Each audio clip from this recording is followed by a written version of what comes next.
Hello, I'm Mike, and welcome to my channel. And today I'm going to read Matthew chapter 1 and then give a short commentary. Now, the way that Matthew starts off, he doesn't give us any kind of introduction. The book doesn't tell us who the author is, when it was written, where it was written, what the purpose is, or what any of the sources were. But of course, we know some of those things. The early church fathers said that Matthew was the author, and the church has accepted that Matthew is indeed the author.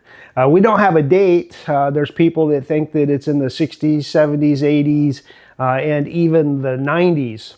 I'm one of those people that believe firmly that it is pre-65, just simply because Matthew never talks about the war with the Romans or the destruction of the temple, which seems like a very significant event, and I can't imagine that he would leave that out if it had already taken place. He doesn't give us a location, and there are many opinions from where it may have been written, but there's no general consensus, and it doesn't seem like it's worth the effort to put any more time into it trying to figure that part out. He also doesn't list any sources that he may have used, but Matthew was an eyewitness for almost everything that happened in the Gospels. Of course, he didn't witness everything that Peter and John witnessed, but I believe that Peter and John would have told the rest of the apostles what they had witnessed, or at least told them most of what they had witnessed. There are many things about the Gospel of Matthew that we don't understand, don't know. But if we take it that the Gospel of Matthew is an inspired book written by God, then I think a lot of the things that we don't know are not all that important, and we should focus on what we do understand and pray about the things that we don't know.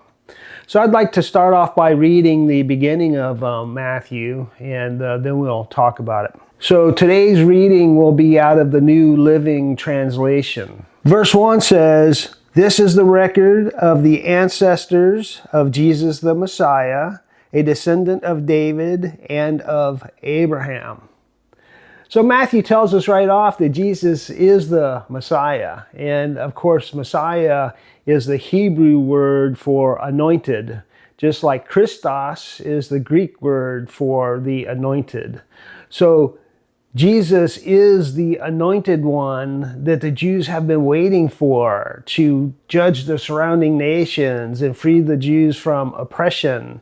And he's the one that they have been waiting for forgiveness of their sins. Matthew tells us that Jesus is a descendant of David and of Abraham.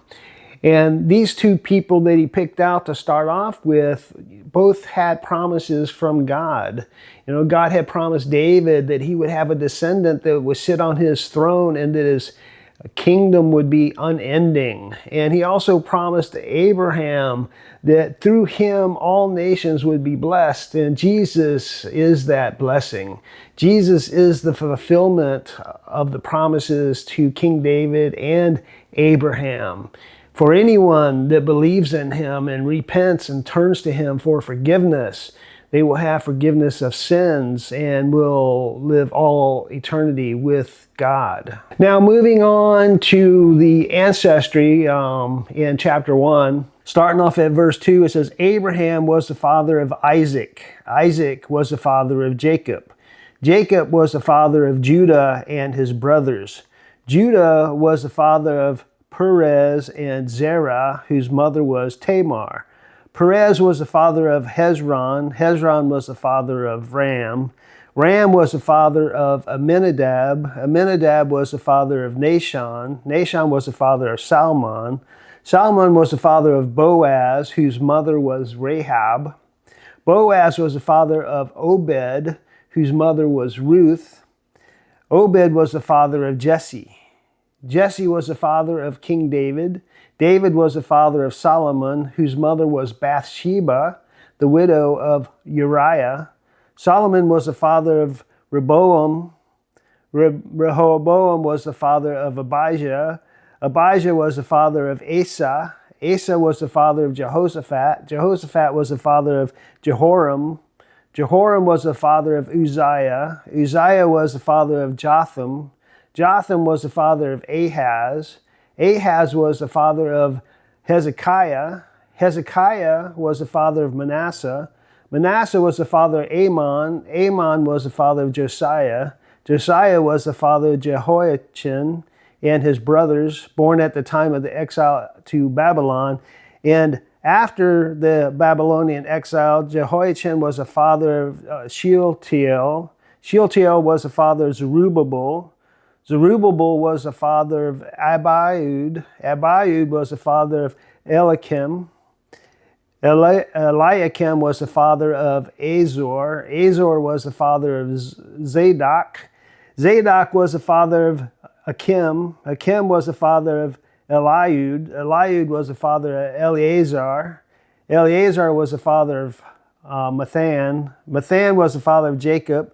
Jacob was the father of Joseph and the husband of Mary. Mary gave birth to Jesus, who is called the Messiah. Sorry about some of those pronunciations. I'm not very good at those. Now, it's very interesting that Matthew included some Gentile women in the ancestry of Jesus.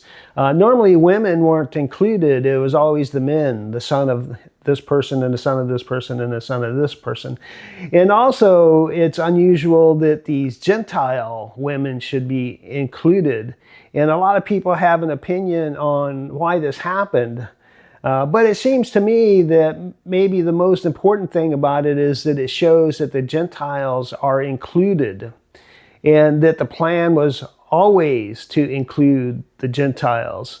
It wasn't after the Jews rejected their Messiah that God decided to include the Gentiles. Here we see that God's mysterious plan was to always include the Gentiles. I think it also goes along with showing, the humbleness of Jesus, that he's not some pure-blooded Jew to be proud of his bloodline. It shows his humble nature that these sinful Gentile women are included in his bloodline. Now, the bloodline in Matthew isn't actually the bloodline of Jesus, it's the bloodline of Joseph. But the bloodline in Luke also includes these Gentile women, 3 of them anyway. The only one it doesn't include is Bathsheba, because in the bloodline in Luke, it has the son of David as Nathan instead of Solomon. That's the difference. But it still includes 3 Gentile women. Now, the first Gentile woman listed in this ancestry is Tamar. And you'll find her story in Genesis chapter 38, verses 6 through 30. And she was married to Judah's eldest son, but he was an evil man, and it said that God killed him. Now, the next oldest son married Tamar, and he was supposed to give her children for the oldest son so that his name would not be forgotten and his line would continue on. But the second son refused to give Tamar any children, so God killed him as well. Now, the third son wasn't old enough to marry Tamar yet, but he was supposed to marry Tamar when he got old enough. But Judah had no intention of allowing his son to marry her because 2 of his sons had already died. So he wasn't going to allow his son to marry her. And when she realized this, she dressed up as a prostitute on the side of the road, and Judah asked to have sex with her. So Judah ended up fathering twins through Tamar, his daughter-in-law. The next person in the story is Rahab, and she was a prostitute from Jericho. And her story is in Joshua chapter 2, verses 1 through 21. So she was a prostitute there in Jericho, and she lied to protect 2 of the Jews that were scouting out the area. And because she lied to protect them, God spared her life and the life of her family. and she was allowed to live with the Jews, and she ended up being one of the Gentile women in the bloodline of Jesus. And it says here that she married Boaz, and his story is covered in the book of Ruth. The next Gentile woman in this list is Ruth, and she was a Moabite woman that was married to Naomi's son, one of her sons. And when her sons died, she moved back to Bethlehem, and Ruth came along with her. And she ended up marrying Boaz there, and she became the great-grandmother of King David. And you can read about her story also in the book of Ruth. The next woman in the list is Bathsheba. Now, the original text doesn't actually say her name, doesn't say Bathsheba. It only says her of Uriah. And a lot of the translations have taken that out and they just put in Bathsheba because, that's who the original text is talking about. And they put in Bathsheba so that it maybe clears up some confusion of what the original text says. But I actually like the original text better because it reminds us, it says her of Uriah. It reminds us that she had a husband and that she was married to Uriah. And King David committed adultery with her and got her pregnant. And then he had her husband killed to hide his sins. So I think it's important that we not forget about the sinful nature that was involved in this and not just say of Bathsheba. Now, a lot of people believe that Bathsheba was also an adulteress in this. But, when the king sends his men to bring you to his bedchamber, do you have the choice of saying no? Was Bathsheba a victim of King David? And you can read about Bathsheba in 2 Samuel chapters 11 and 12. Now the next verse in Matthew is verse 17. All those listed above included 14 generations from Abraham to David, 14 generations from David to the Babylonian exile, and 14 from the Babylonian exile to the Messiah. Now, there's actually only 13 generations listed in the first set. There is actually 14 in the second set, but also in the third set, there's only 13 generations. So each one doesn't have 14 generations like Matthew said there was. And actually, there was more generations there that Matthew just skipped over and didn't list. So no one really understands what this 14 generations is all about, or what is the significance of 14. Now, David's name in Hebrew does turn out to be the number 14, but I don't see how that is significant because this story is about Jesus and not about King David. And the first set of names also covers about 1,000 years. The second set only covers about 400 years, and the third covers about 600 years. So with a huge difference in years, how can there possibly be the same number of generations? So we don't understand what the 14 is all about, but that doesn't mean that Matthew is wrong or that he lied. There is just some significance to this 14 that we don't understand yet. And remember, this is an inspired book of God. So Matthew wrote this under the guidance of the Holy Spirit. Now, verse 18 says, "This is how Jesus, the Messiah, was born. His mother Mary was engaged to be married to Joseph. But before the marriage took place, while she was still a virgin, she became pregnant through the power of the Holy Spirit." Now, all of these points right here are significant. Mary was not married yet. So it's important to realize that they were just engaged, or, what we might call a fiancé. Also, it's very significant that she was a virgin, because a virgin has never given birth to a child. There has never been a woman that got pregnant that didn't have a human father involved. And it's important to realize here And throughout the whole time that she was pregnant with Jesus, she was always still a virgin. In the last point in this, says that she became pregnant through the power of the Holy Spirit. And there has never ever been a woman that became pregnant from the power of the Holy Spirit. So this is a very unique situation, and it makes Jesus a very unique son. Verse 19 says, Joseph, to whom she was engaged, was a righteous man and did not want to disgrace her publicly, so he decided to break the engagement quietly. Now, from reading the last two verses of Mary getting pregnant from the Holy Spirit and then Joseph being a righteous man and not wanting to, shame her, you would think that those happened maybe back-to-back time-wise. But there's actually about 4 to 6 months that separate these two things. Joseph didn't think about this until Mary was far enough along for him to notice that she was pregnant.